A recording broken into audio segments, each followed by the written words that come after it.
नमस्कार, मेरा नाम है डॉक्टर पूरू धवन और आज इस वीडियो में आपको बताऊंगा कि किस तरह से मालिश की जाती है एक पैरालिसिस पेशेंट के अंदर। मगर मालिश को समझने से पहले बहुत ज़्यादा ज़रूरी हो जाता है कि समझना कि हमें मालिश करने से फ़ायदा क्या होगा। मालिश करने से हमें जो सबसे बड़ा फ़ायदा देखने को मिलता है वो है मांसपेशियों का ढीलापन। अक्सर पेशेंट जब आते हैं वो मालिश पे बहुत ज़ोर देते हैं कि मालिश बताइए सर कैसे करनी है या कौन सा तेल इस्तेमाल करना है, तो उसको भी हम थोड़ा सा गहराई से समझने की कोशिश करते हैं। जब हम किसी की मालिश करते हैं तो उसके हाथ पैर पे हम तेल लगाते हैं। जब हम किसी को तेल लगाते हैं तो कभी तेल अंदर नहीं जाता, यानी बॉडी के अंदर नहीं जाता, वो स्किन स्किन तक ही रहता है। मगर तेल लगाने के बाद जब हम उसकी मालिश करते हैं, अपने हाथ आगे पीछे करते हैं, तो हाथ की रबिंग की वजह से गर्माहट पैदा होती है। आपके हाथ गर्म हो जाते हैं, पेशेंट की स्किन गर्म हो जाती है और यही गर्माहट नीचे मांसपेशियों तक जाती है। और जब भी हम मांसपेशियों को थोड़ा सा भी गर्म करते हैं तो हमारी मांसपेशियों में ढीलापन आता है। यानी हमें फ़ायदा क्या मिल रहा है? गर्माहट का। अब ये जो गर्माहट है, इस गर्माहट को लेने के बहुत सारे तरीके होते हैं, कई सारी मशीन्स भी आती हैं और उन सब के फ़ायदे सेम होते हैं कि अगर किसी को पैरालिसिस हुआ है, उसकी मांसपेशी अकड़ गई हैं, तो हीट दोगे, चाहे मालिश से दो चाहे मशीन से दो, मांसपेशी ढीली हो जाती है और हाथ हमारा सीधा होना शुरू हो जाता है। तो सबसे ज़्यादा फ़ायदा मालिश का हमें ये देखने को मिलता है। अब सवाल उठता है कि अगर हमने मालिश करनी है तो कैसे करनी है? मालिश करते समय हमने ध्यान क्या रखना होता है कि हमने हमेशा नीचे से ऊपर की तरफ करनी होती है, ना कि ऊपर से नीचे की तरफ। यानी जब भी आप अपना हाथ की मूवमेंट करेंगे तो टूवर्ड्स बॉडी करना है, टूवर्ड्स अपने हर्ट की तरफ करना है। अगर पैर की भी करें तो नीचे से ऊपर की तरफ। क्यों? हमारी बॉडी में ब्लड ले जाने वाली दो वेसल होती हैं, एक होती है आर्टरीज, एक होती है वेन्स। आर्टरी क्या करती है? खून हार्ट से लेकर जाती है नीचे की तरफ। वेन क्या करती है? वहाँ से वापस हार्ट की तरफ लेकर आती है और ये साइकिल चलती रहती है। क्योंकि वेन हमारी ऊपर की तरफ होती है, अगर अपना हाथ देखोगे, इस तरह देखोगे तो यहाँ पे आपको green green blue blue vessels नजर आती है ना, यहाँ लाइंस नजर आती हैं। इनका ब्लड का सर्कुलेशन किस तरफ होता है? अंदर की तरफ।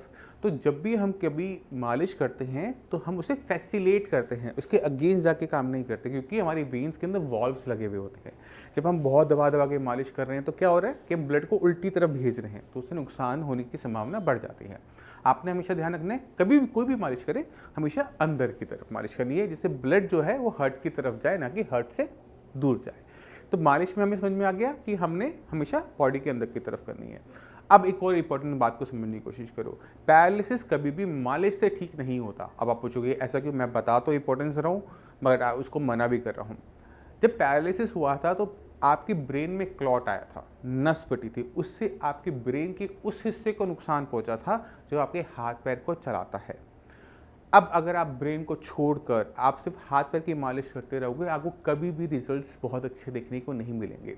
मांसपेशी ढीली जरूर हो जाएंगी, सॉफ्ट हो जाएंगी, खुल जाएंगी, मगर वो चलना शुरू नहीं करेंगी, क्योंकि उसको ब्रेन से कमांड नहीं मिलती कि अपने हाथ को हिलाओ।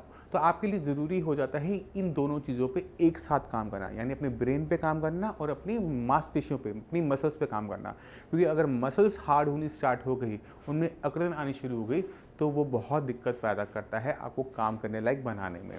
तो अपनी मसल्स को ठीक रखना ज़रूरी है। उसके लिए हल्के हाथ से, बहुत हल्के हाथ से, बहुत जैसे छोटे बच्चे की मालिश करते हैं बहुत हल्के हल्के हाथों से, उस तरह से आपने मालिश करनी है। उससे हमारी मांसपेशियाँ ठीक बनी रहेंगी, उनमें फ्लेक्सिबिलिटी बनी रहेंगी, वो हार्ड नहीं होंगी, उनमें कॉन्ट्रैक्शंस नहीं आएंगी। दूसरी चीज़ आपने ध्यान के रखनी है कि जहाँ पर आपका ब्रेन को नुकसान पहुँचा था, ब्रेन का वो जो हिस्सा, उस पर भी आपको काम करना है कि वो दोबारा से काम करने लायक बन सके।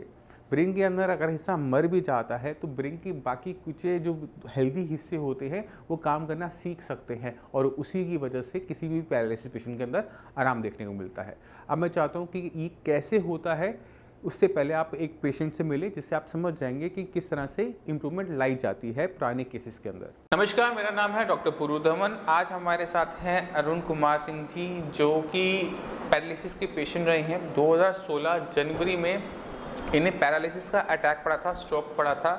ये अपनी एंजियोग्राफी करवा रहे थे, तब इनको ये अटैक पड़ा। 7 मार्च को हो गया ये बाईपास सर्जरी। बाईपास सर्जरी 7 मार्च को। तो जब इनको स्ट्रोक पड़ा, पहले 6 महीने में इनके अंदर बहुत अच्छी इंप्रूवमेंट आई, जो हर एक पैरालिसिस के पेशेंट के अंदर देखने को मिल जाती है कि काफ़ी हद तक जो उनकी मूवमेंट होती है वो रिस्टोर हो जाती है। क्योंकि जो हमारा दिमाग होता है वो इस पर काम कर रहा होता है इम्प्रूवमेंट को करने के लिए।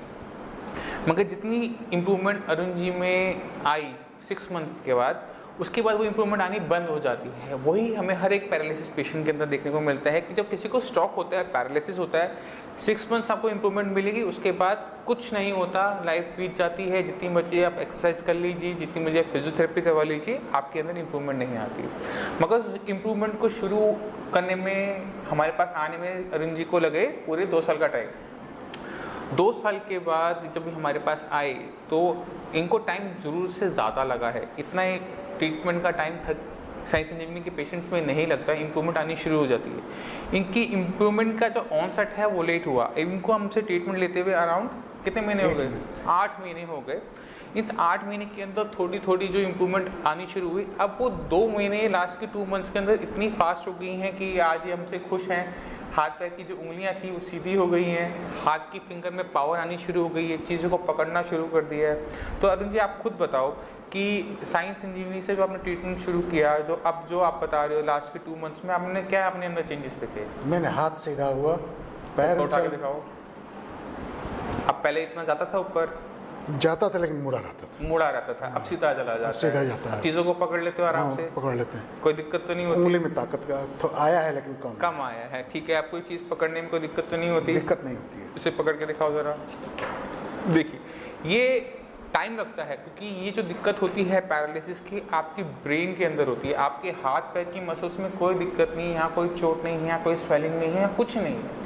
इसका मतलब कि ब्रेन अभी कमांड ब्रेन के अंदर जो क्लॉट आया था उससे ब्रेन का टिश्यू डैमेज हो जाता है। क्योंकि आपकी एज ज़्यादा है, आप अराउंड 60 हो, तो इसलिए आपको ये टाइम ज़्यादा लगा। अगर यहाँ पे कोई यंग पर्सन होता तो उसे टाइम कम लगता, मगर इम्प्रूवमेंट आती है, ये 100% है। शुरू में हो सकता है कि स्लो हो, बट वो धीरे धीरे वो अपनी पेस पकड़नी शुरू होती है, क्योंकि जैसे जैसे बॉडी से मेडिसिन बॉडी के अंदर जाती है, ब्रेन उसको रिस्पॉन्ड करना शुरू करता है। अब शरीर में जितनी ताकत होगी उसी स्पीड से तो करेगा ना।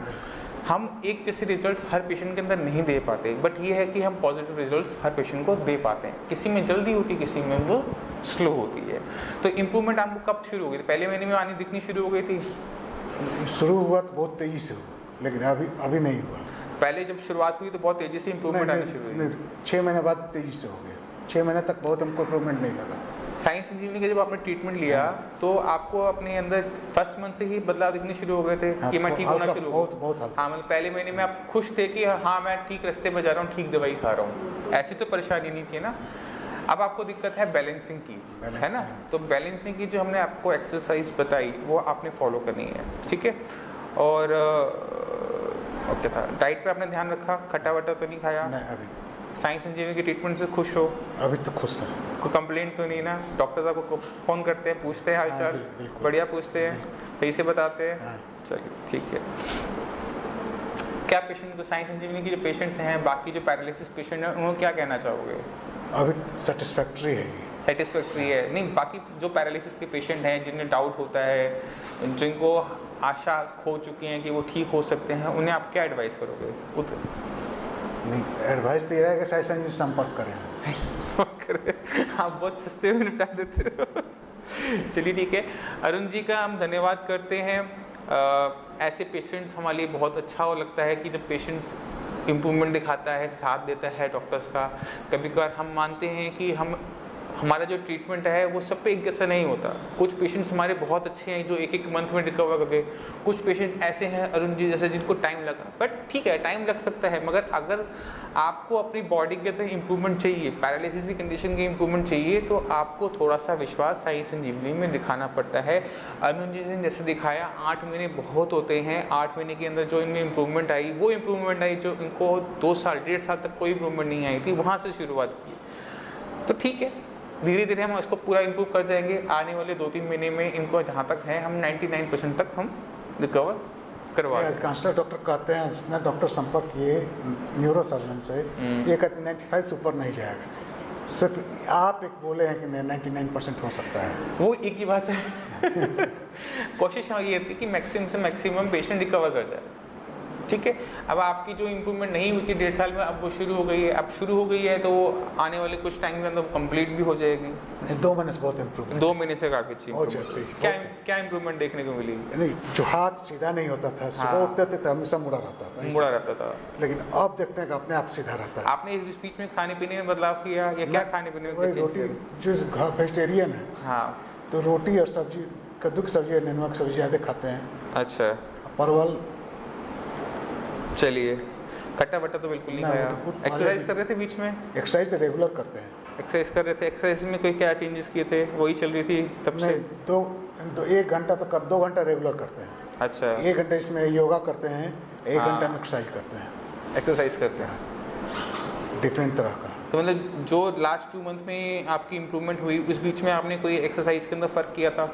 हम मॉर्निंग वॉक स्टार्ट किए थे, मॉर्निंग वॉक स्टार्ट की थी। ट्रेडमिल चलाते थे पहले भी, लेकिन मॉर्निंग वॉक शुरू किए इधर चुकी। तो आप देखिए कि जो हम डॉक्टर्स आपको बोलते हैं, आपको बताते हैं कि आपने वॉक करनी है तो उसे आपने वॉक करनी है। आप उसे छोटा मोटा रास्ता बना के ढूंढना शुरू करें कि घर के अंदर कर लेंगे, छत के टेरेस पे कर लेंगे, वो तब ठीक है जब आपके पास स्पेस नहीं है। जब आपके पास स्पेस है तो आप एक्सरसाइज करो। ये जब आप मेरे पास पहली बार आए थे तो मैंने आपको तभी कहा था कि आपने पार्टी सैर करनी और है। जगह दिक्कत थी, जैसे बाहर तब आपके पास स्पेस की दिक्कत थी। यहाँ स्पेस की दिक्कत थी, ट्रेडमिल चलाते थे। सब ट्रेडमिल चलाते थे, अब स्पेस जैसे पूरा हो बारिश गया। का समय है, नहीं जाते हैं तो ट्रेडमिल चलाते हैं।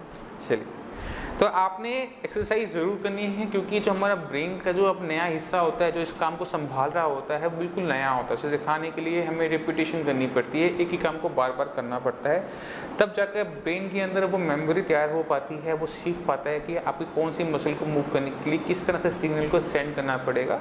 तो ये ब्रेन को सिखाना एक छोटे बच्चे को सिखाने जैसा होता है। तो एक ही काम को बार बार करने से वो मेमोरी आपके माइंड में बननी शुरू हो जाती है। वही अरुण जी के केस में हुआ, जब ये चलना शुरू किए, जब इन्होंने सैर करनी शुरू की, तो जैसे ही इन्होंने सैर शुरू की तो क्या हुआ कि सही तरीके से पैर को नीचे रखने की वजह से आपकी जो मसल्स हैं उन्होंने ब्रेन को सिग्नल दिया कि मुझे ये दिक्कत महसूस हो रही है। ब्रेन ने उसका सोल्यूशन निकाला और उसको अपने में इम्प्रूवमेंट लेते हुए और आपकी वो मूवमेंट में चेंजेस नज़र आने शुरू हो गए। नहीं, हमको उम्मीद है कि 31 दिसंबर तक हम टारगेट रखे हुए हैं कि 199% जो हाँ, वो हो जाएगा। क्या कि मॉर्निंग वॉक अक्टूबर नवंबर से फिर चालू हो जाएगा। अभी तो बंद है पानी के चलते, अच्छा। रोज पानी पड़ जाता है।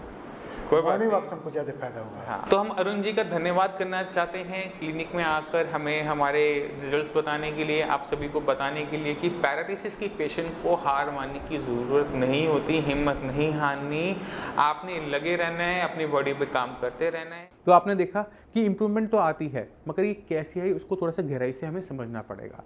अब आपकी स्क्रीन के ऊपर हमने एक ब्रेन का अंदर का स्ट्रक्चर रखा हुआ है। इसमें आप ध्यान से देखो कि इसमें छोटे छोटे सेल्स हैं जो आपको थोड़े मकड़ी जैसे नज़र आ रहे होंगे, मगर आपने अगर ध्यान से देखा हो तो हर एक सेल अपने दूसरे सेल से कनेक्टेड होता है। ये कुछ ऐसा होता है जैसे टेलीफोन का एक एक्सचेंज होता है जहाँ पे बहुत सारी तारें आपस में मिल होती है, ये कुछ वैसे ही होता है। तो अगर हमारे किसी एक हिस्से में नुकसान आता है तो क्या होता है कि ब्रेन रास्ता बना लेता है दूसरे रास्ते से जाने का। यानी अगर आपने यहाँ से दिल्ली से जाना हो चंडीगढ़, बीच में कुछ सड़क टूट जाए या फिर जाम लग जाए तो इसका मतलब ये थोड़ा कि आप पहुंच नहीं सकते। आप हाईवे छोड़कर अगर आप अंदर से निकलते हो, शहरों से निकलते हो, गांवों से निकलते हो, तो आप पहुंच तो जाते हो चंडीगढ़, पर टाइम ज़्यादा लगता है। बिल्कुल सेम उसी तरह से अगर हमारे किसी मेजर जो हमने पूरी ज़िंदगी हाथ चलाना सीखा उस हिस्से को नुकसान पहुँच जाए तो आप उस हाथ को दोबारा चला सकते हो, मगर उसका जो रूट है वो पहले से लंबा होगा। उसने कभी ये वाला काम ब्रेन के हिस्से ने काम किया नहीं है तो उसे सिखाना पड़ेगा। तो बहुत सारी इंपॉर्टेंट चीज़ें होती हैं पैरालिसिस ट्रीटमेंट के अंदर। मसल्स को ठीक रखने के लिए फिजियोथेरेपी, एक्सरसाइज बहुत ज़्यादा ज़रूरी है, और उससे ज़्यादा ज़रूरी होती है ऑक्यूपेशनल थेरेपी। अगर आप ऑक्यूपेशनल थेरेपी के बारे में नहीं जानते तो मैं चाहता हूं कि मैं आपको इस वीडियो के एंड पे लिंक दूंगा और वो आपको समझाएगा ऑक्यूपेशनल थेरेपी की और फिजियोथेरेपी के बीच में डिफरेंस। इसके बाद जो सबसे ज़्यादा ज़रूरी चीज़ होती है वो है आपका ब्रेन, क्योंकि ब्रेन में ही सबसे बड़ा नुकसान हुआ है और उसकी भरपाई करने के लिए ब्रेन के अंदर न्यूरोप्लास्टिसिटी बहुत ज़्यादा ज़रूरी है। 6 मंथ्स जब किसी को होते हैं, पहले 6 महीने में पेशेंट में बहुत अच्छी इंप्रूवमेंट आती है क्योंकि न्यूरोप्लास्टिसिटी नेचुरल तरीके से काम कर रही होती है, मगर उसके बाद उसमें रुकावट आनी शुरू हो जाती है। जैसे हमें कभी चोट लगती है तो जख्म भर जाता है, अगर वो जख्म टाइम से ना भरे तो वो नासूर बन जाता है। इसी तरह से हमारे ब्रेन के अंदर जब कभी खून का थक्का आया या नस फटी तो ब्रेन के किसी को नुकसान पहुंचा था। आप ब्रेन ने उसे रिकवर करने की कोशिश की और इसी कोशिश के अंदर आप दोबारा से चलना बोलना शुरू किया। परफेक्ट नहीं हुआ बट वो चलना शुरू हुआ, बोलना शुरू हुआ। अब अगर इस न्यूरोप्लास्टिसिटी को हम और लंबे टाइम तक चलने देते हैं तो हमारे अंदर इंप्रूवमेंट आती रहती है। तो न्यूरोप्लास्टिसिटी को गहराई से समझने के लिए भी मैं आपको वीडियो के एंड पे लिंक दूंगा। काफ़ी कुछ आपको समझ गया आ गया तो फिर भी मैं आपको डिटेल में समझाने के लिए एक लिंक दे दूंगा। तो ये बहुत इंपॉर्टेंट चीज़ें होती हैं जिनके बारे में हर पैरालिसिस पेशेंट को पता होना चाहिए, क्योंकि जब तक आपको इनके बारे में नहीं पता तब तक आपकी जो इम्प्रूवमेंट है पैरालिसिस के अंदर वो रुकी रहती है। मैं उम्मीद करता हूँ इस वीडियो से आप काफ़ी कुछ समझ गए कि किस तरह से पैरालिसिस पेशेंट के अंदर मालिश की जाती है, किन किन चीज़ों का ध्यान रखा जाता है और इसकी इंपॉर्टेंस क्या है। फिर भी आपके माइंड में कोई भी डाउट हो, कुछ भी पूछना चाहते हो तो हमारे डॉक्टर्स अवेलेबल हैं, वो आपसे बात करेंगे, फ्री में कंसल्टेशन देंगे। अब इसी के साथ आप सुबह में चलने की आगे चाहूँगा। मिलते हैं अगली वीडियो में, तब तक के लिए नमस्कार।